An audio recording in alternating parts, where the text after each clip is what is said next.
고린도후서 11장 13절에서 15절 말씀입니다. 같이 한번 읽겠습니다.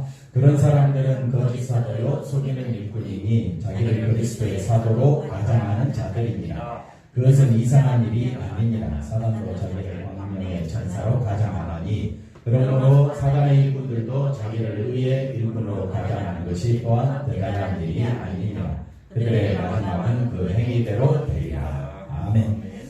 사단이 하는 일, 오전 예배와 비교해서 이야기한다면 오전에는 하나님의 열심에 대해서 배웠다면 오후에는 사단의 열심, 사단이 하는 일. 그럼 사단이 도대체 뭘 하느냐? 우리가 이걸 알면 내 속에서 얼마나 사단이 강력하게 역사하고 있는가를 우리가 뼈저리게 알 수가 있습니다.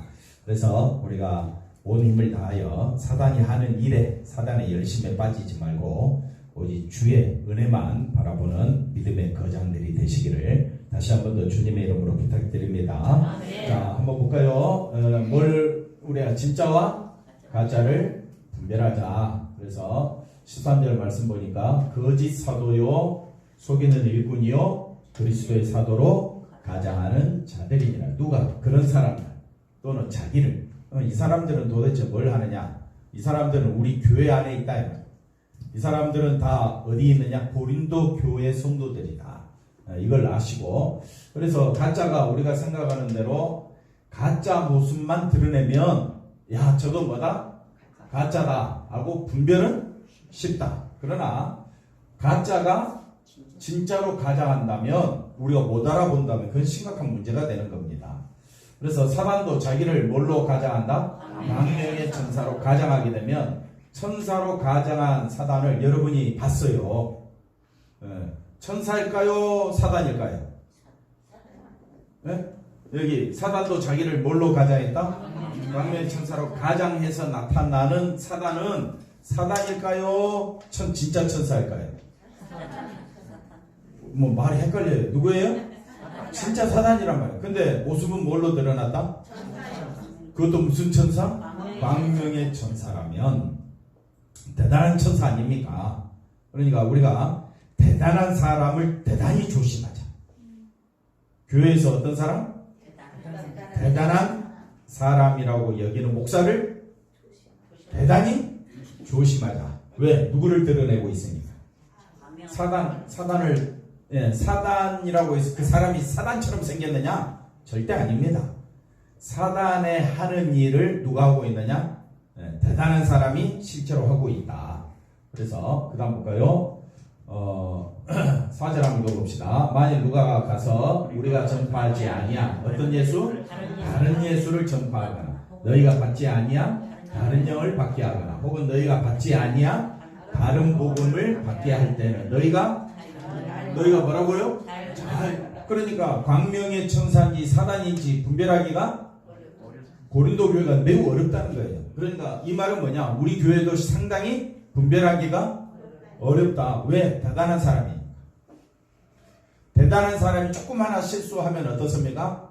아유 그럴 수도 있지 하고 넘어가는데 대단하지 않는 사람이 실수하면 막 그걸 실수했느냐 우리가 그러잖아요. 그런 것처럼 잘 용납하는 이게 굉장히 조심스럽다. 그래서 오늘 말씀에 너희가 잘 뭐 한다고 그랬어요? 용납한다. 그러니까 우리가 사기꾼에게 당하기가 쉽다. 사단에게 속임 당하기가 쉽다. 이걸 아셔야 합니다.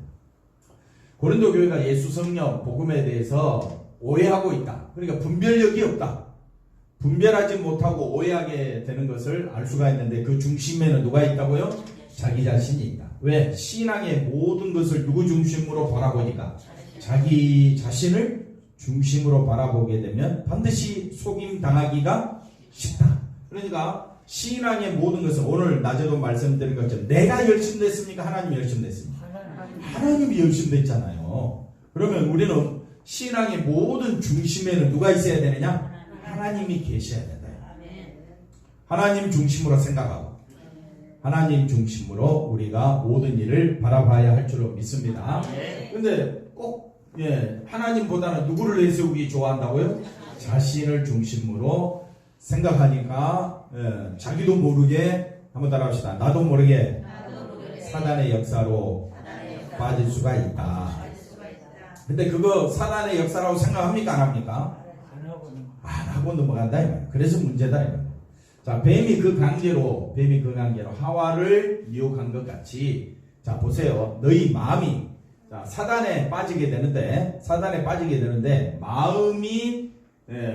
마음이 그리스도를 떠나면 어떻게 된다? 부패하죠. 그럼 마음이 그리스도를 떠나는 것은 결국 누구 중심이라는 거예요? 자기 중심. 쉽죠? 우리는 신앙생활 누구 중심으로 합니까? 예수님 중심이 돼야지. 예수님 중심.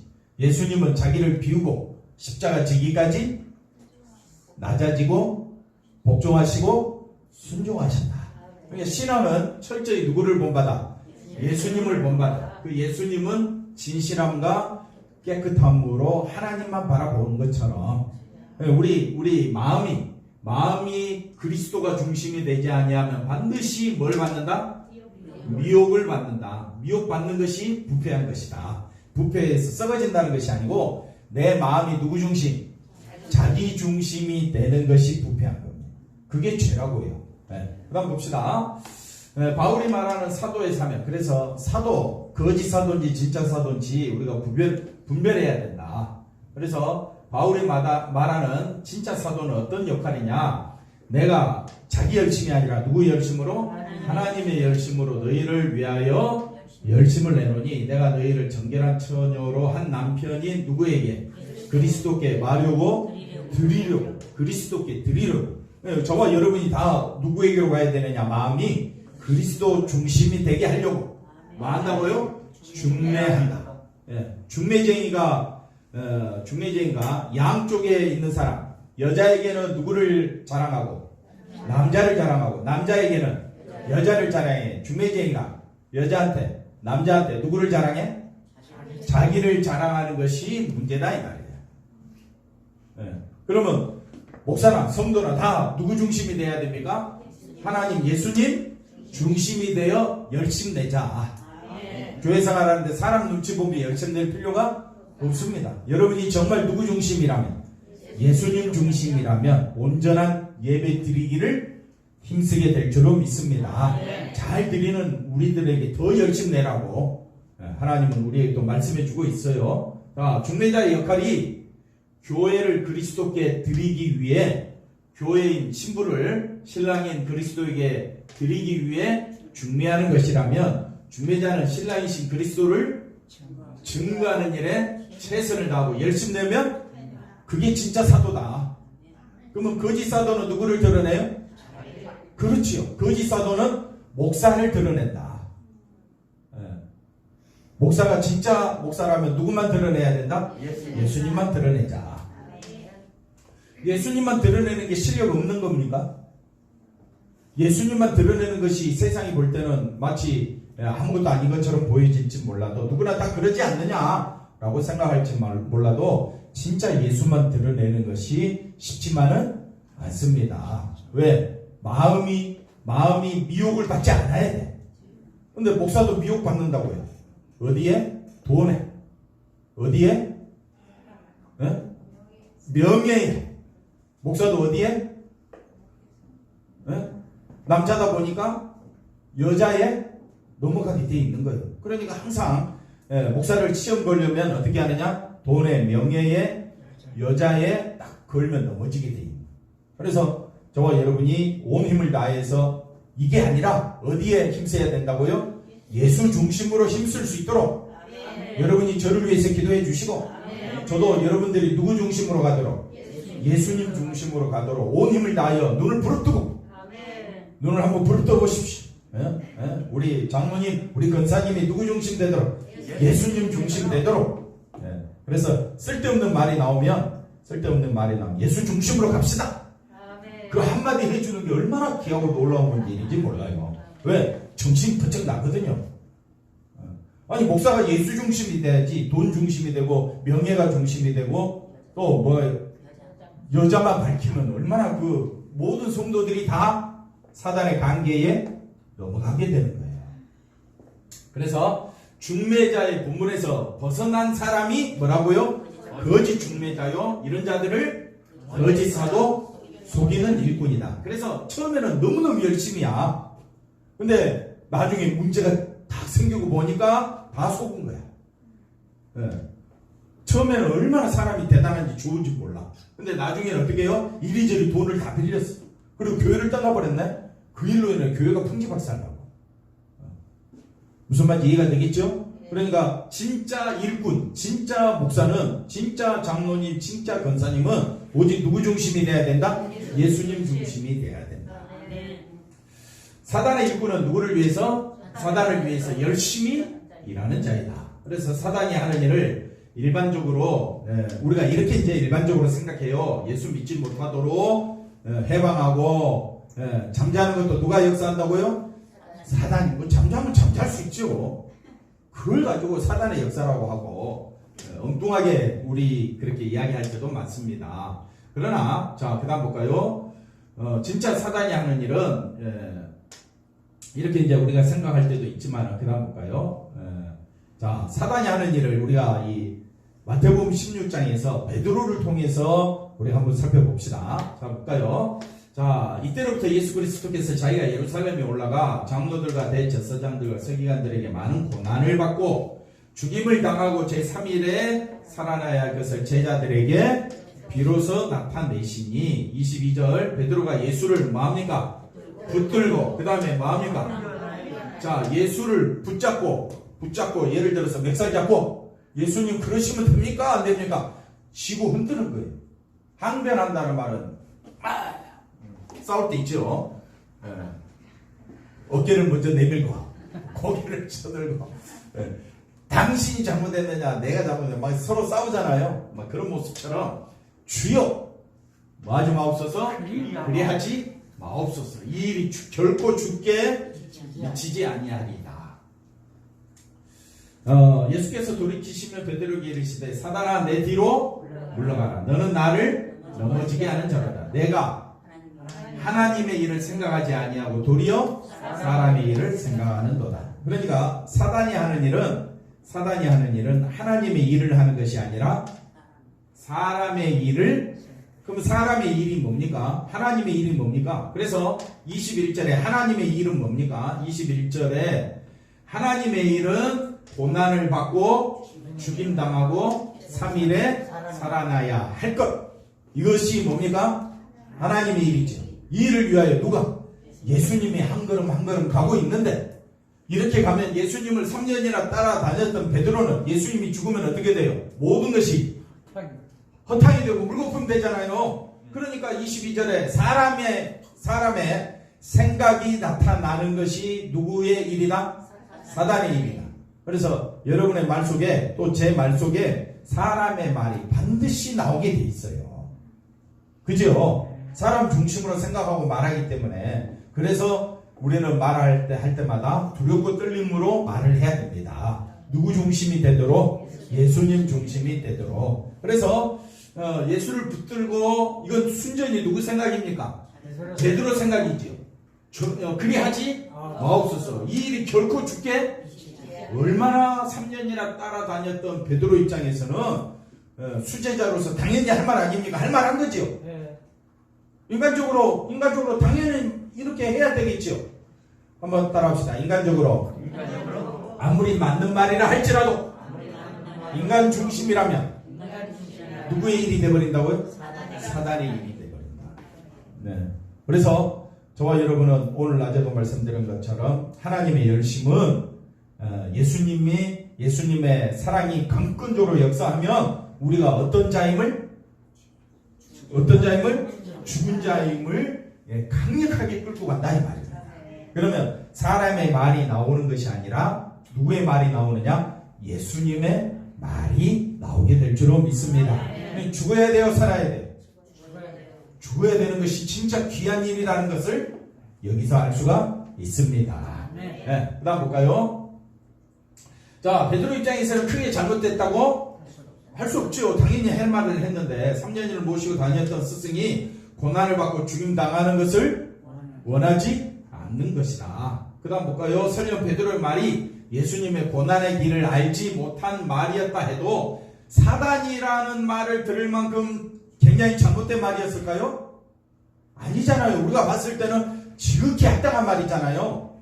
그래서 인간적인 사고방식으로는 잘못된 말이 없습니다. 근데 문제는 그게 누구의 일이 아니다? 하나님의 일이 아니다라는 게 문제예요. 가룟 유다처럼 돈을 받았습니까? 뭐 예수님을 그들에게 넘겼습니까? 고난과 죽음이라는 고통이 예수님에게 일어나지 않기를 바라는 어떤 마음? 이 앞에 말 하나 더 붙이면 순전하고도 스승을 생각하는 너무나도 인간적인 마음을 드러낸 것뿐인데 예수님은 뭐라고 이야기해버리느냐? 사단아 물러가라. 내가 누구의 일을? 하나님의 일을 생각지 않고 사람의 일을 생각하는 거예요. 그래서 사람의 입장이라면 아우 장로님 주무십시오. 아우 집사님 안 나오셔도 돼요. 할 수 있지만은 그러지 않습니다. 강력하게 당신은 죽었습니다. 예배 드리는 것은 내가 죽었음을 확인하는 시간입니다. 한 주간도 내가 죽었음을 확인하고 살아가시기를 주님의 이름으로 간절히 이 연사 강력하게 외칩니다. 죽었어요? 살았어요? 누가? 한번 보십시다. 인간적인 생각이 사단이 이게 광명한 천사로 가장할 때 가장 보편적으로 나타나는 내용입니다. 얼마나 인간적으로 우리가 사람을 두둔할 때 저 목사님 절대 그럴 분이 아니야. 저 장로님, 저 권사님 내가 봤을 때는 저분은 너무 좋으신 분이야.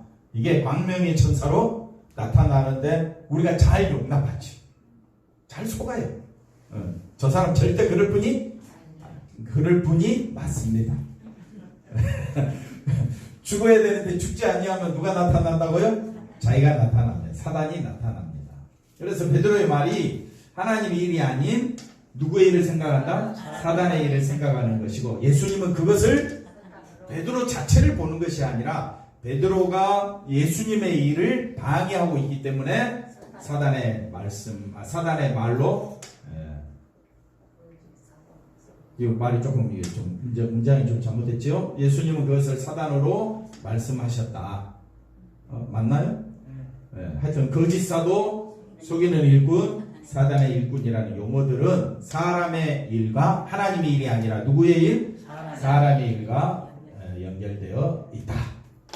문제는 조금 전에도 이야기했지만 하나님의 일과 사람의 일을 구분하기가 쉽지 않다. 그래서 사단아 내 뒤로 물러가라. 너는 나를 넘어지게 하는 자로다 라는 말씀에서 내 뒤로 물러가라. 이게 굉장히 나쁜 말 같이 보여지는데 나쁜 말이 아니라 잘 보십시오. 내 뒤로 물러가라. 이 말은 내 앞에 있지 말라는 말. 내 앞에서 있지 말라는 말은 자 보십시오. 예수님의 가시는 길은 고난과 죽음의 길이죠. 그러니까 저와 여러분은 죽었습니다 라는 길이죠. 그 길로 가라 이 말이에요. 그런데 그 길 뭐에 있지 말라? 앞에 있지 말고 어디로 가라? 뒤로 가라.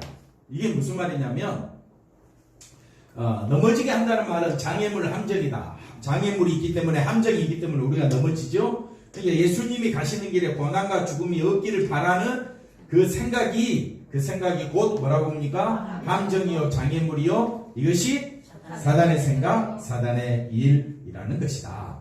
거짓 사도의 사고방식이 예수님의 뒤에 있는 제자된 모습이 아니라 장애물 함정으로 존재하는 사단의 생각과 일치하기 때문으로 이해할 수 있다. 그래서 예수님의 뒤에 있는 제자된 모습이 나타나야 되는데 지금 베드로가 예수님의 앞에 서서 항변하고 있다 이 말이에요. 그러면 우리는 예수님 앞에 있게 되면 어떻게 되느냐? 예수님은 뒤에 있잖아요. 그러면 예수님이 보입니까? 내가 보입니까? 내가 보이잖아요. 그러나 내가 예수님 뒤로 가면 예수님만 보이게 됐다 이 말이에요. 그러니까 지금 베드로가 어디에 있으니까? 예수님 앞에 딱 나와버린 거예요. 그러니까 예수님 뭐라고 이야기합니까? 너는 네 본연의 자리로 돌아가라. 넌 나를 따르는 자 아니냐? 그러니까 저와 여러분이 예수님을 따르는 자라면 내 앞에 누가 있어야 돼요? 항상 예수님의 십자가가 있어야 된다. 자, 예수님을 따르는 것이 무엇인가? 이게 굉장히 중요한 문제가 되어버린 거예요. 왜? 사단의 이 일에 빠지지 않으려면 한번 좌우로 인사합시다. 예수님을 온전히 따라갑시다. 그래, 예수님을 온전히 따라가는 것이 예수님 뒤에 있는 거예요. 베드로야, 너는 어디에 있으라? 내 뒤에 있으라. 뒤에 있으라. 앞에 서서 얼쩡거리면 어떻게 돼요? 일을 못하잖아요, 예수님이. 그런 경우다 이 말이에요. 예수님의 실체가 지금 존재합니까? 안 존재합니까? 존재하지만은 우리 눈에 보이지 않잖아요. 이런 현실에서 예수님을 따르는 것이 무엇인가에 대한 바른 이해가 없으면, 예수님을 따르는 것이 뭔가 바른 이해가 없으면 항상 사단에게 유혹당하기 쉽다. 그래서 항상 내 앞에 누가 있다? 예수님이 있다. 한번 옆 사람 인사합시다. 당신이 나의 예수님입니다. 할렐루야. 그럴 때 어떻게 하느냐? 우리가 서로를 함부로 말하지 않게 되고요. 서로 상대방이 내 앞에 계신 예수님이라 생각할 때에 항상 우리가 이해한다 단어를 쓸 때에 내가 낮은 자리에서 상대방의 말을 귀를 듣는 거 아닙니까? 그러니까 듣는 위치에서 항상 십자가를 바라보는 그 자세가 저와 여러분이 믿음 생활하는 교회의 삶이 되어야 할 줄로 믿습니다. 그러지 아니하고 예수님 뒤에 있고 내가 앞에 서게 되면요, 내가 하고 싶은 대로 막 하고 싶다니까요. 내가 머릿속에서 말하고 싶은 내용들이 이렇게 예수님 십자가라는 필터에 거치지 아니하고 막 나오게 되면 뭐 쏘는 말이 나오게 되고요, 미워하는 말이 막 나오게 되고요, 감정 섞인 말들이 막 쏟아져 나오는 거예요. 그랬을 때는 우리가 그 사람 보고 사단아 내 뒤로 물러가라 그런 말 할 수가 없잖아요. 나도 내 앞에 누가 있어야 되니까? 예수님이 계셔야 되니까. 그래서 우리가 참 예수님을 따르는 것이 뭔가 했을 때 정말 교회생활을 하기 힘들지만은 우리가 교회생활 잘하는 비결은 서로가 서로를 누구를 대하듯이 예수님을 대하듯이 가장 존경하고 가장 사랑하는, 그래서 존경하고 사랑한다라는 그 말 속에는 항상 누가 들어가 있다? 예수님이 들어가 있다. 그걸 기억하시면 됩니다. 광명의 천사로 가장 사단의 일을 분별하지 못하고 어떻게 된다? 용납하게 된다. 그래서 교회 안에도 당파가 생기고 교회 안에도 목소리 큰 사람끼리 그 다음에 힘 있는 사람끼리 막 모여가지고 어떻게 하느냐? 다 각자 예수님보다 앞에 서서 일을 막 처리하려고 하니까 교회가 이 고린도 교회가 아볼로파 또 베드로파 바울파 이런 파들이 생겨버린다 이 말이에요. 그러니 바울은 이걸 보고 뭐라고 이야기하느냐? 광명의 천사가, 이 사단이 광명한 천사로 이렇게 나타나서 교회를 어지럽히고 있다라는 거 지적을 해주고 있는 겁니다. 예수님이 가시는 길을 예수님 뒤에서 따르는 것이, 예수님 어디에서? 뒤에서 따르는 것이 참된 제자이다. 그래서 예수님이 베드로 보고 너는 사단아 물러가라, 내 뒤로 물러가라, 강력하게 지금 이야기하고 있는 거예요. 이야기가 왜 기록됐을까? 저와 여러분이 예수님을 진짜 따른다면 내 앞에는 항상 누가 있다? 예수님의 십자가가 있다. 그 십자가 앞에 딱 섰을 때 나는 어떤 자라고요? 죽은 자다. 할 말이 많지만은 우리 할 말이 많지만은 말을 해야 됩니까? 안 해야 됩니까? 안 해야 된다. 말하게 되면요 감정 트러블이 생깁니다. 하루에도 몇 번씩? 수십 번, 수천 번 막 나옵니다. 늘 싸우지요? 상대방 말 한마디 잘못 듣게 되면요 아 다르고 어 다르기 때문에요 감정이 막 섞여서 나온다 이 말이에요. 그래서 내가 이 말을 하게 돼서 싸우게 될 것 같으면 차라리 안 하는 게 낫다. 왜? 내 앞에 누가 있으니까? 예수님이 계시니까. 할렐루야. 사단의 생각은 어디 선다? 예수님 앞에 선다. 쉽죠? 사단이 어떻게 일하는가? 예수님 앞에 서서 일을 해 나간다. 그러면 장모님, 우리가 장모님 예수님 생각을 한다면 나는 항상 어디에 있다? 예수님 뒤에 있다. 내가 앞에 있습니까? 예수님이 앞에 있습니까? 예수님이 앞에 있다. 이게 예수님을 따르는 길이 뭔지를 정확하게 구별하자. 그래서 예수님이 나를 따르려거든 누구를 부인하고 자기를 부인하고 자기 십자가를 지고 나를 따르게 하시니라. 할렐루야. 여러분 앞에 누가 있습니까? 여러분 앞에 아무도 없으면 얼마나 좋을까요? 그죠? 그러나 항상 내 앞에는 누가 계시다? 예수님이 계시다. 그래서 예수님이 십자가 지시고 나에게 말씀합니다. 내가 너를 위하여 죽었건만 너는 나를 위해 뭘 하고 있느냐 했을 때, 아, 예수님, 저도 예수님 따라 죽겠습니다. 죽었습니다. 할 말이 많지만 기분이 안 좋지만은 원한이 크지만은 이 원한조차도 하나님이 다 갚아주셨다면, 왜? 생명으로 다 갚아주셨잖아요. 그러면 난 오직 누구만? 예수님만 바라보겠습니다. 자, 거짓 사도의 특징. 어디 예수님 뒤에 있다면 예수님이 보이지만 앞에 있다면 예수가 아닌 자신이 보인다. 그래서 교회가 커지면 커질수록 교회 자랑이 나오죠. 교회가 커지면 커질수록 누구 자랑이 나오느냐? 이야, 저 목회자. 또 교회가 커지면 커질수록 저 교회는 반드시 헌신하는 누가 있더라? 장로님, 권사님이 있을 거야. 그러니까 십자가가 안 보이고 누가 보인다고요? 사람이 보이게 된다 이 말이에요. 이게 거짓 사도의 특징이다. 고린도 교회가 지금 그렇다는 거예요. 거짓 사도, 속이는 일꾼, 그리스도의 사도로 가장하는 자, 사단의 일꾼들은 예수님 앞에서 예수님 앞에 서서 자신에게 마음을 두고 자기 위치를 굳건히 하는 것에 힘을 쓰는 자들에 대한 표현이 사단이 하는 일이다. 그러니까 참 이게 알아채기가 쉽습니까? 어렵습니까? 쉽죠. 이제 분별하기가 쉽죠. 저 사람 말하는 거 보니까 누구 중심이더라? 사람 중심, 자기 중심이라면 딱 알아차려야 돼. 아, 사단의 말이구나. 같이 대항했다가는 싸움밖에 없구나. 그러니까 내가 참아야지 되는 거예요. 그럴 때 기분 나빠서 참겠어요? 은혜로 참겠어요? 은혜로 참아지겠지. 할렐루야. 너무 재밌잖아요. 아, 장로님 말씀하는 거 보니까 누가 앞에 있어? 예수님 앞에 있는 말씀이야. 야, 저 장로님 배나 존경할 장로님이시구나. 배나 존경할 권사님이시구나. 배나 존경할 집사님이시구나. 이렇게 되는 거예요. 내 앞에 누가 계시다면, 야, 저분은 정말 예수님 말씀에 순종하려고 애를 쓰는구나. 할렐루야.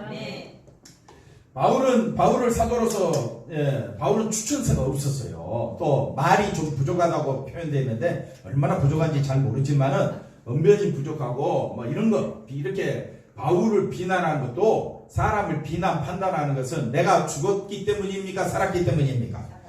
내가 살았기 때문에 남을 판단하고 있다 이 말이야. 그래서 항상 나는 어떤 자다? 죽은 자다.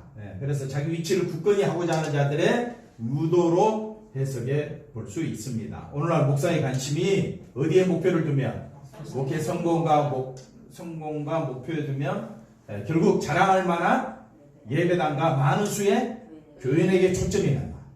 보십시다. 이러한 목사의 관심이 십자가에 죽임당하신 예수님에게만 마음이 갈까요? 안 가지요.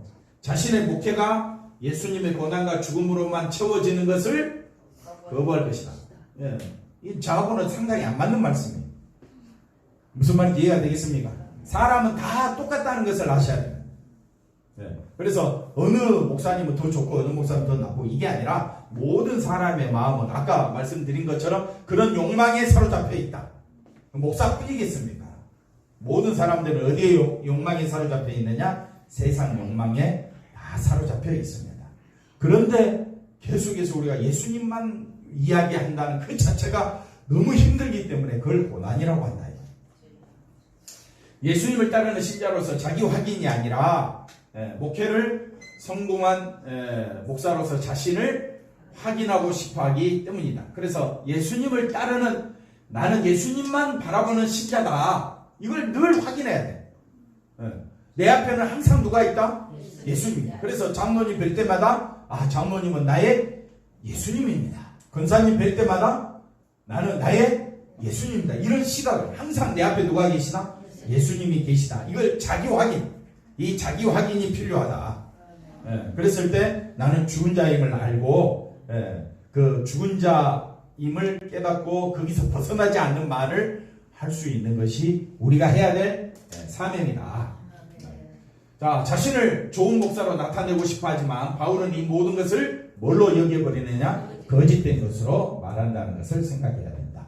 사람의 일을 위해 예수님을 찾고 사람의 일이 성취대로 도우시는 예수를 말하고 있는 목사라면 또는 그런 분이 있다면 우리가 이게 잘못된 거구나 이걸 깨달으면 되는 거예요. 사람의 일이 성취되는 것을 은혜로 말하는 모든 것은 광명의 천사로 가장한 사단의 일인데 여기 딱 빼고 나면 이걸 다 용납하게 되죠.